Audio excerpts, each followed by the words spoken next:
Santo. É o Espírito Santo de Deus.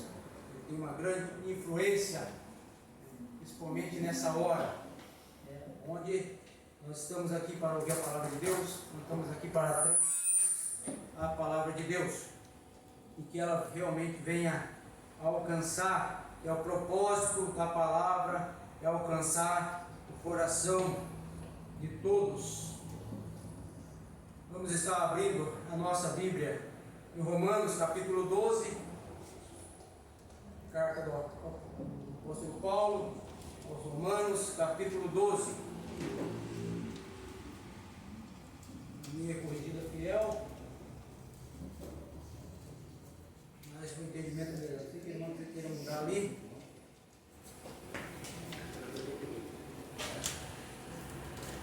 vamos estar lendo então. Rogo-vos, pois, irmãos, pela compaixão de Deus, que apresentei os vossos corpos em sacrifício vivo, santo e agradável a Deus, que é o vosso culto racional. E não sede conformados com este mundo, mas sede transformados pela renovação do vosso entendimento, para que experimenteis qual seja a boa, agradável e perfeita vontade de Deus. Porque pela graça que me é dada, digo a cada um dentre vós que não pense de si mesmo além do que convém, antes pense com moderação, conforme a medida da fé que Deus repartiu a cada um. Porque assim como em um corpo temos muitos membros, e nem todos os membros têm a mesma operação, assim nós que somos muitos, somos um só corpo em Cristo, mas individualmente somos membros uns dos outros, de modo que temos diferentes dons, segundo a graça que nos é dada. Se é profecia, seja ela segundo a medida da fé. Se é ministério, seja ministrar. Se é ensinar, haja dedicação ao ensino. O que exorta, use esse dom em exortar. O que reparta, faça-o com liberalidade. O que preside, com cuidado. E o que exercita a misericórdia, com alegria. O amor seja não fingido. Aborrecei o mal e apegai-vos ao bem. Amai-vos cordialmente uns aos outros com amor fraternal, preferindo-vos em honra uns aos outros. Não sejais vagarosos no cuidado, sede fervorosos no espírito, servindo ao Senhor. Alegrai-vos na esperança, sede pacientes na tribulação, perseverai na oração.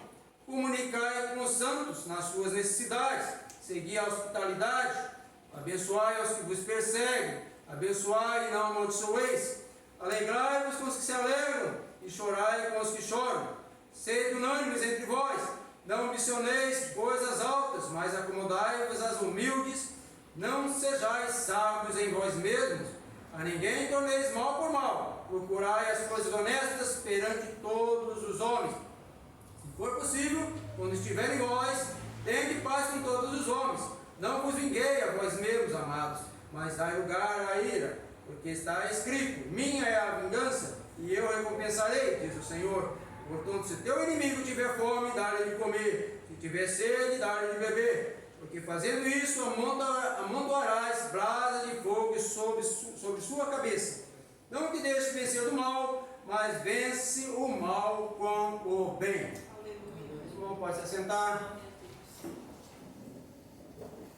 Falamos domingo passado, a mensagem que foi transmitida falou sobre o capítulo 3 de Romanos, sobre os judeus, que vantagem eles teriam de ter recebido a palavra, os primeiros a receber a palavra, que vantagem eles teriam aos outros. Que vantagens nós temos se recebemos a palavra de Deus e não fazemos dela o uso devido, só usamos como uma cerimônia,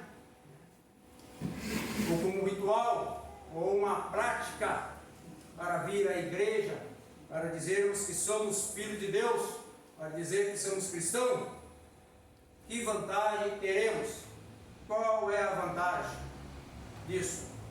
Então nós temos que saber, mas não vamos falar sobre isso, vamos falar sobre o capítulo 12, que lemos aqui. Qual é a vontade de Deus para a sua vida, para a minha vida? Qual é a vontade de Deus? O apóstolo Paulo, nessa carta romana, ele apresenta nos capítulos anteriores o Evangelho da salvação, tá? E a necessidade do Evangelho para nós. O capítulo 3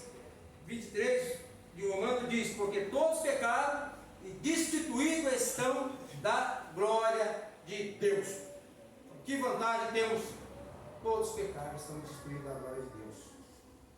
Ele retrata a justificação pela fé e mostra o fruto daquele que foi justificado pela fé. Está em Romanos capítulo 5.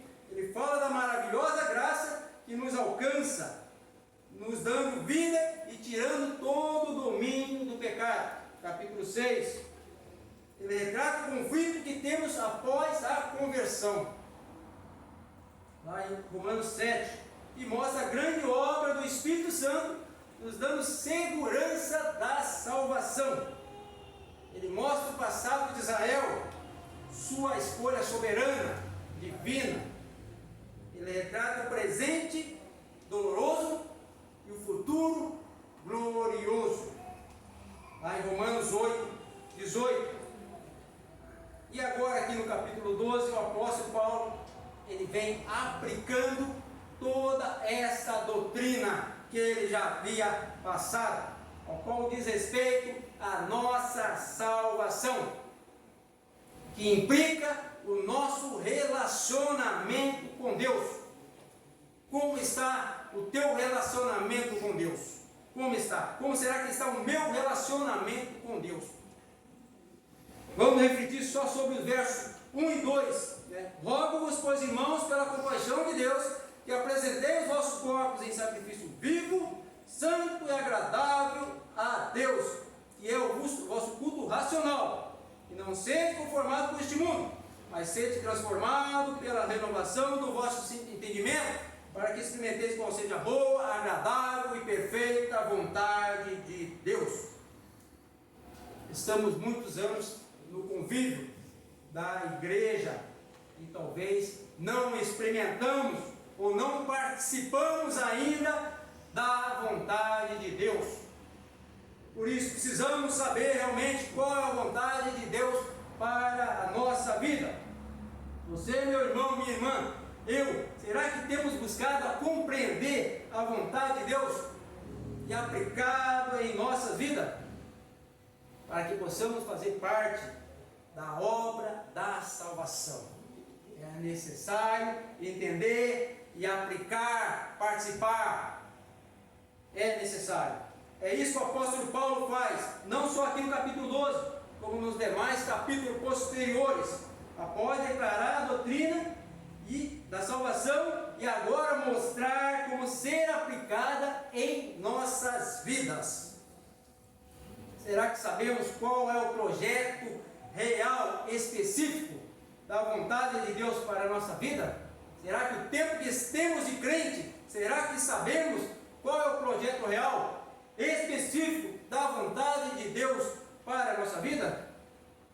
Depois de mostrar e retratar a doutrina do Evangelho, Paulo exorta, rogando que pela compaixão ou misericórdia de Deus, declarando a forma que se deve apresentar a Deus. Uma criança foi apresentada aqui hoje, mas nós estamos falando de nós, que já estamos aqui, como crentes, participando do reino dele.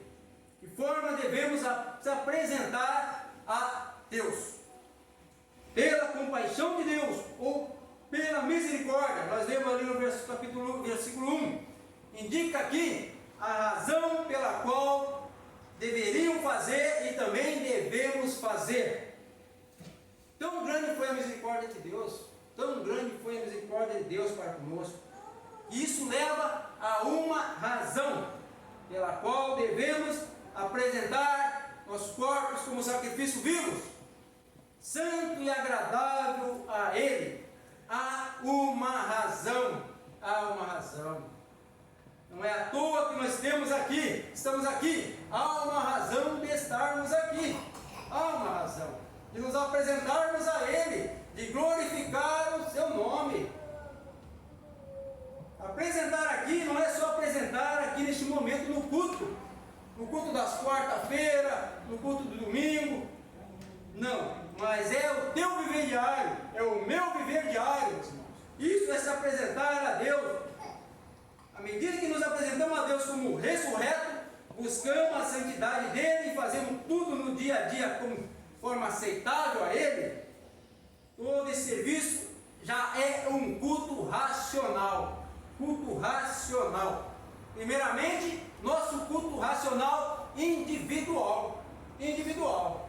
E se segue com um culto racional congregacional. Somos muitos membros, mas fazemos parte de um só corpo em Cristo.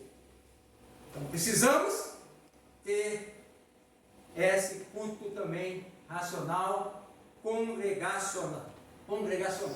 É necessário. Culto racional. Por que viemos cultuar a Deus? Por que viemos cultuar a Deus? Porque tem um devido propósito. Existe uma razão. Culto com o devido propósito. Culto racional. Com o devido propósito. É um culto com o devido propósito. Culto conduzido pela razão. Pela razão. Nós não vemos cultuar a Deus sem um propósito ou sem razão. Não vemos aqui cultuar a Deus sem um propósito ou sem uma razão. Há um propósito, há uma razão. Como já lemos, pela compaixão de Deus, porque Deus já fez a respeito da nossa libertação, da nossa salvação.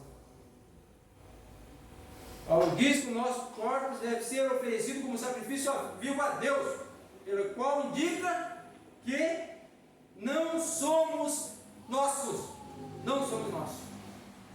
mas que passamos inteiramente a ser propriedade de Deus. 1 Pedro 2,9.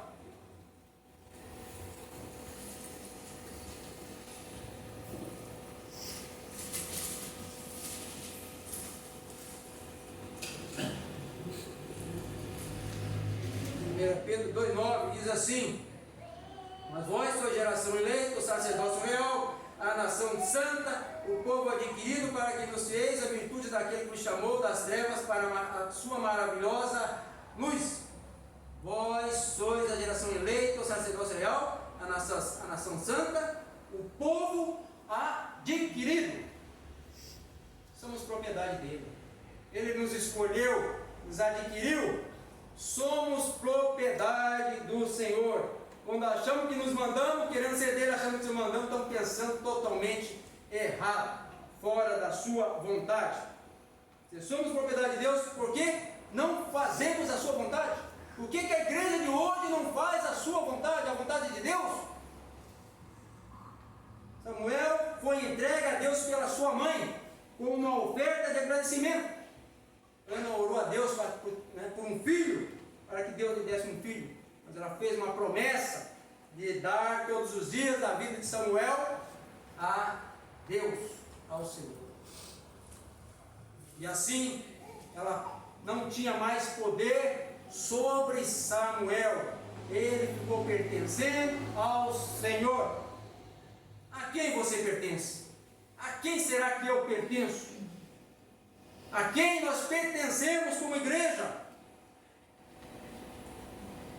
Pensemos bem no que nós oferecemos a Deus. Oferecemos, mas queremos continuar tendo posse. Ofereço, mas eu que quero mandar. A vontade é minha. Isso aqui tu pode agir na minha vida, agora daqui, essa outra parte é comigo. Não é assim. Assim somos nós quando nós apresentamos a Deus como sacrifício vivo. Não nos pertence mais, não pertencemos mais. É a vontade daquele de Deus, é a vontade dele que prevalece. É a vontade de Deus que prevalece. Você se entregou como sacrifício vivo, é a vontade dele que prevalece. Não é dono mais da sua vida. Mas um item a ser acrescentado: a vítima apresentada só é aprovada quando foi previamente santificada, separada, consagrada. Você se separa, você se consagra para Deus, aí você é aceito. Vamos entender, meus irmãos? Nós temos que se separar, nos consagrar para ser aceito como sacrifício vivo. Senão não vamos ser aceitos. Precisamos separar, porque nosso separar e consagrar, porque nosso Deus é um Deus santo. De que forma você e eu temos nos apresentado ao Senhor? De que forma? Para que sejamos aprovados. De que forma temos nos apresentado ao Senhor? Na Santa Ceia, o Senhor mesmo comentou no domingo passado. De que forma nós temos participado desse memorial da Santa Ceia? De que forma? Como nós temos nos apresentado ao Senhor, fazendo parte da Santa Ceia do Senhor? É um memorial sagrado. Que possamos olhar para a nossa vida, que possamos olhar para cada um, olhar para que forma nós estamos nos apresentando a Deus. Será que temos entendido a vontade de Deus para a nossa vida? Será que já temos entendido a vontade de Deus para a nossa vida? Precisamos nos apresentar de forma que sejamos aprovados, aceitos, para poder ser dele. Para poder ser dele. Aí podemos dizer: eu sou de Deus, sou propriedade de Deus. Essa é a vontade de Deus, para que possamos fazer parte do plano de salvação. Essa é a vontade dele, para que possamos fazer parte do plano de salvação. Será que estamos conseguindo entender a vontade de Deus para a nossa vida? Há uma exigência a ser cumprida, que apresentemos os nossos corpos em sacrifício vivo. Há uma exigência, isto é, mortificando os desejos carnais, os desejos da carne, rompendo a aliança da alma com a carne, para que se possa viver para Ele.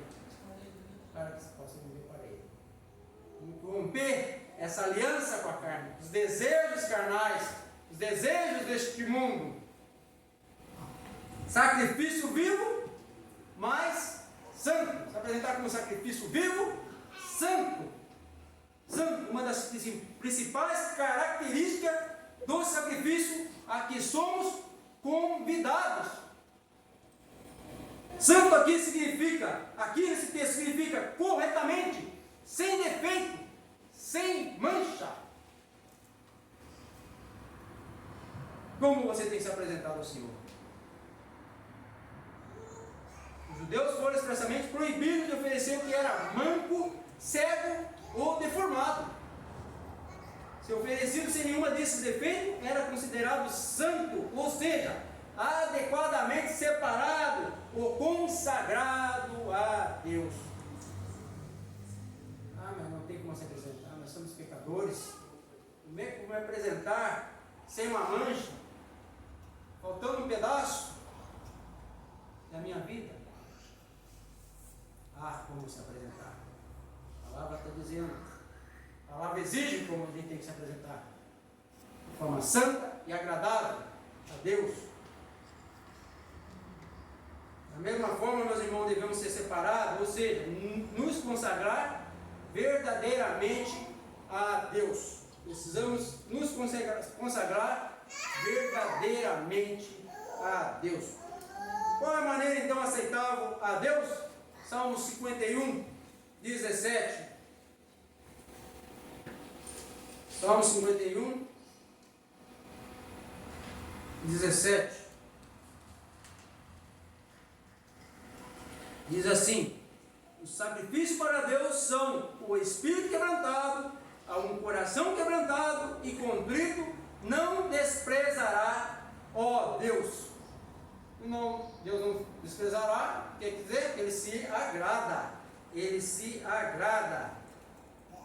Essa é a maneira que Deus não desprezará, quando nos apresentamos a Ele. É necessário que venha um sentimento de preocupação, tristeza, pelo sentimento de culpa, contraído pelos nossos pecados. Tem que vir essa tristeza lá no fundo, e contraído pelos nossos pecados. O que nos faz humilharmos diante de Deus e tomar para nós a vergonha que nos é devida. E nos enchermos de terror, de medo, para que não sejamos abandonados por Deus e esperar pela sua misericórdia. Para que sejamos o quê? Restaurados.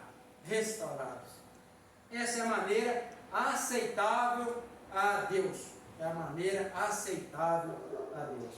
é estar com as melhores afeições de nossos corações e vida. Já é uma grande recompensa para nós, quando somos aceitos para o Deus, quando nos apresentamos como sacrifício vivo, santo e agradável a Deus. Já é uma grande recompensa para nós. Podemos glorificar a Deus por isso. Já é uma grande recompensa. Notemos o que Paulo nos ensina nesse versículo 1 e 2. Ele apresenta como deve ser o nosso relacionamento com Deus, pois isso envolve a nossa salvação. Verso 2 diz, escuta aqui,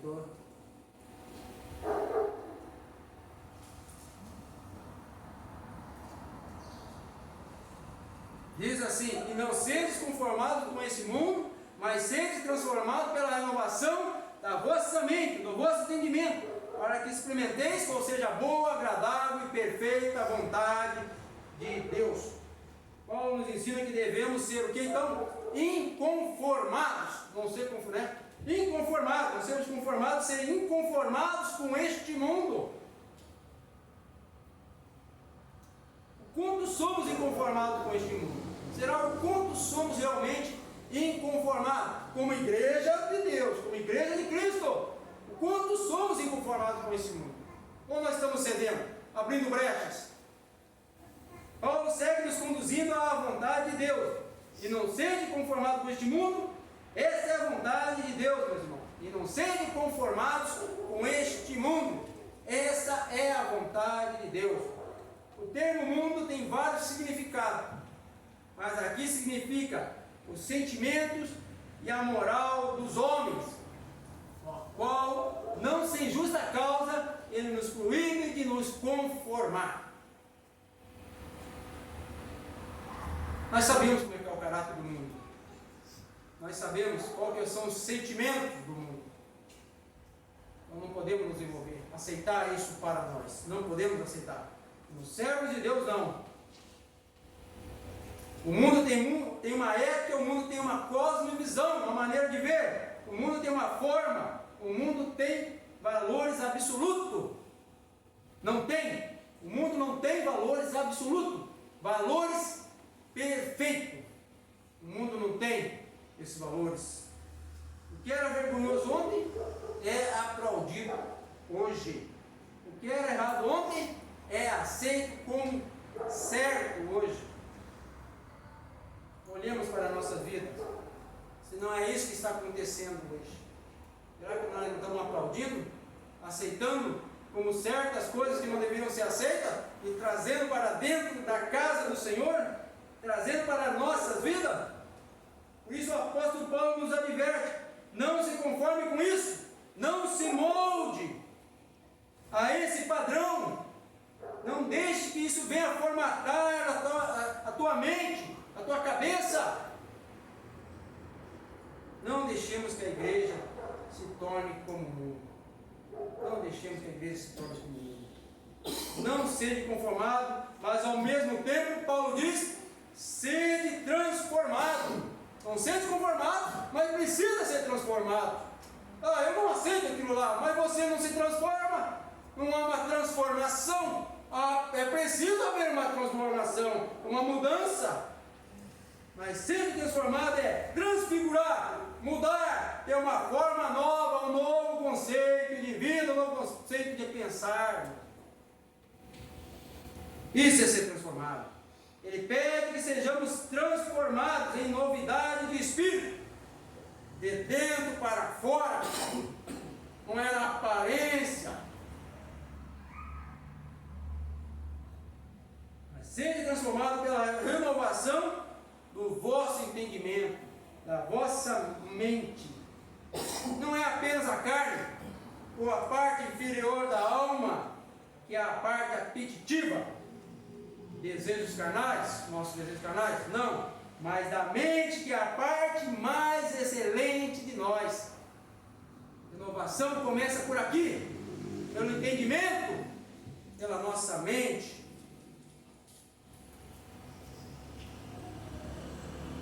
Em João 3, 4, 5, nós conhecemos a história de Nicodemos. Jesus ia ser questionado por Nicodemos ali.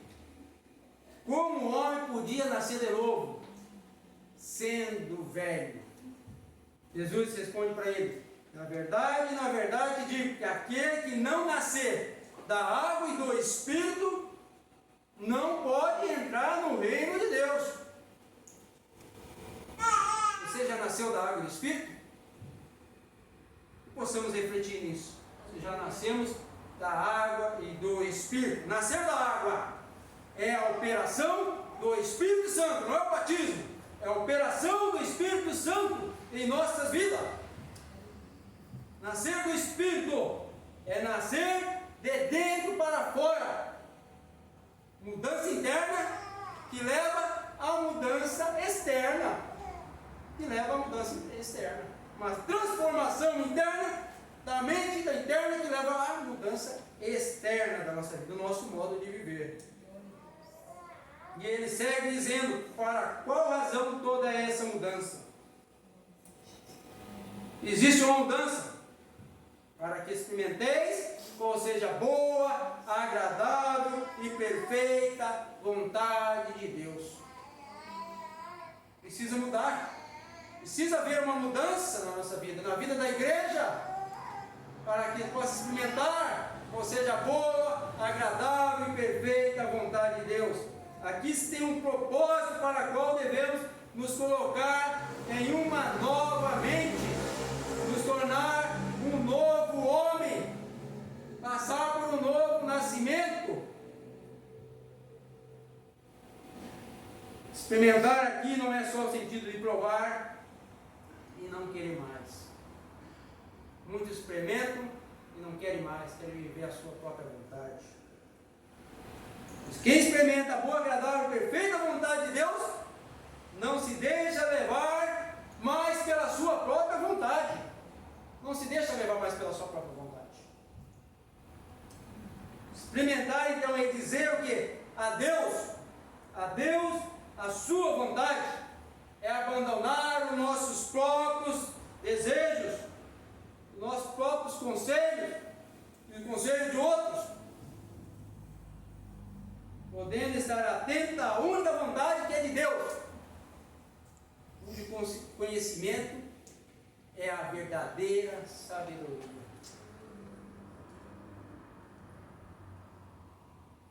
Somos propriedade de Deus quando nos apresentamos e nos entregamos a Ele em sacrifício vivo, não como sacrifício vivo, em sacrifício vivo. Somos propriedade de Deus? Ou só o nosso carro, quando bota seu adesivo? Propriedade de Deus. Ou a minha casa, o padrinho, propriedade de Deus. Deus quer ser dono da tua vida, dono da minha vida. Ele nos escolheu para ser dono da nossa vida, conduzir a nossa vida conforme a sua vontade. Aleluia.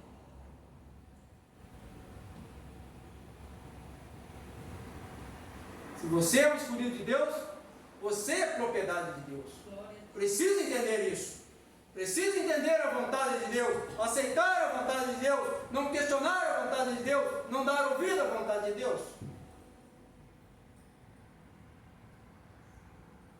A renovação da mente é necessária e indispensável para que se possa provar, participar ou experimentar da vontade de Deus.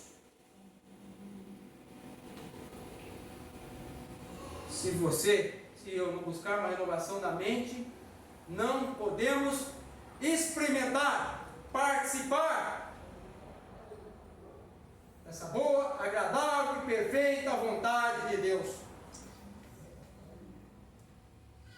O mundo se elogia e se deleita com as suas próprias invenções e vontade. Mas Paulo afirma que nada agrada a Deus, exceto que Ele ordenou. Quantas vezes nos deslizamos da palavra de Deus por não saber esperar a sua vontade, que é perfeita, boa, que é agradável. e buscamos a nossa própria vontade, a nossa própria maneira. Não sabemos esperar em Deus. Paulo expor a perfeição na vontade de Deus mostra que se alguém passa por cima dessa marca, é iludido por uma imaginação falsa. Será que estamos entendendo como participar da vontade de Deus? Será que estamos entendendo? Não é participar como eu quero. Não. Não é participar como você quer, meu irmão. É participar conforme a vontade de Deus. Conforme a vontade do nosso Deus.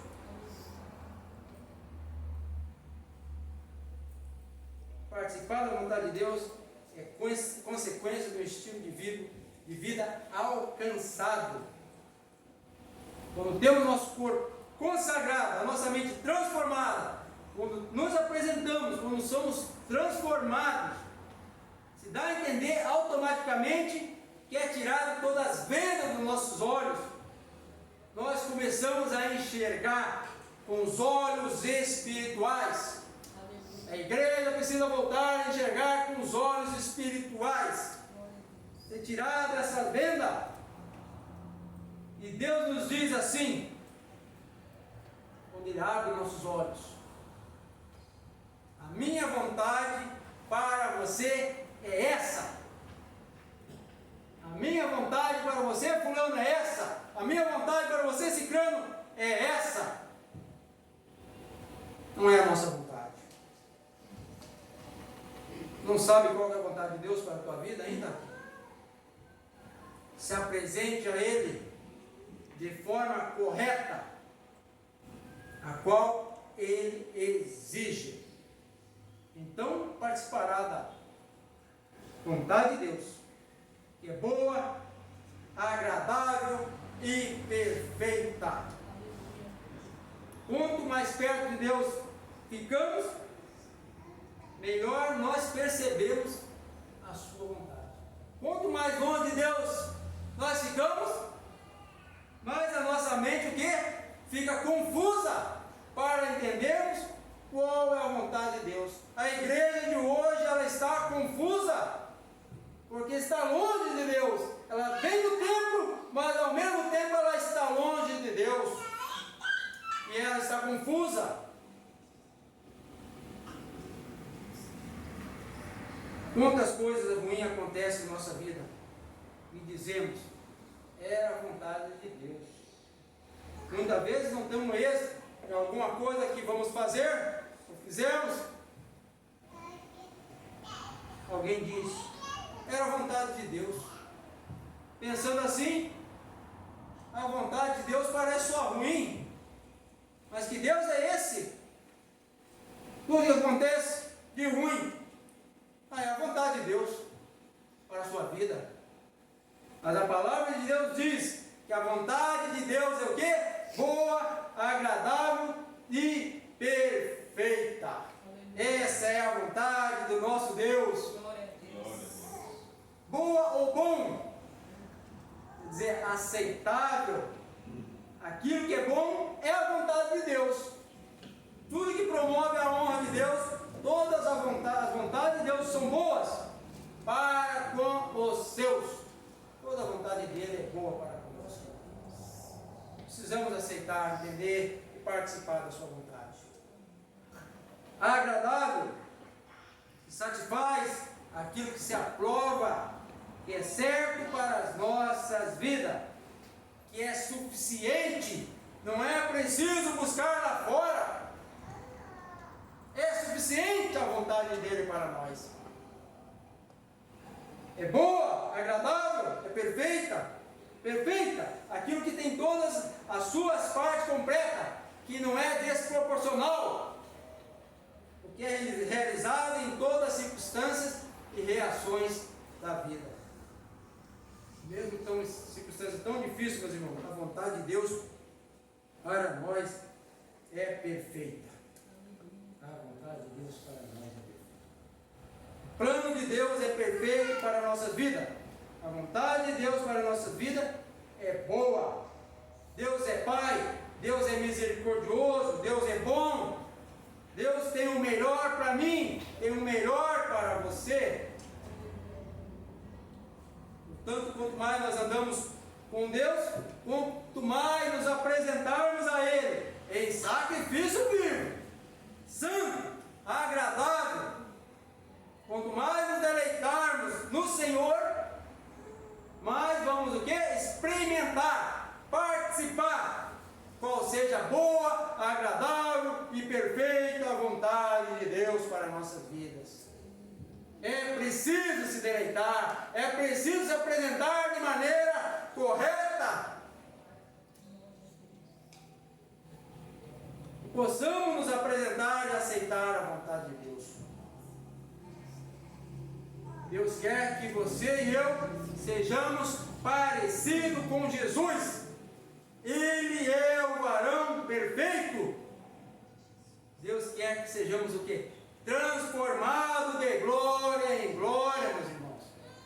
A imagem de Jesus. A imagem de Jesus. Façamos a vontade de Deus. Que possamos fazer a vontade de Deus. Que a igreja de hoje possa fazer a vontade de Deus.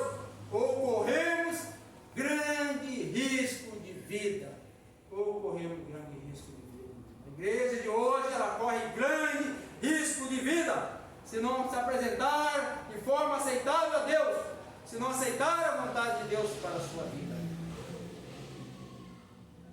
Deus tem uma história, meu irmão, para a sua vida. Deus tem uma história para a nossa vida. É necessário simplesmente aceitar a sua vontade. Que possamos aceitar a vontade do nosso Deus. Glorifique Ele com a sua vida. Glorifique a Ele com a sua vida. É por isso que Ele nos criou. Por isso que Ele nos trouxe aqui. Para que possamos glorificar a Ele com a nossa vida. Que Deus nos abençoe.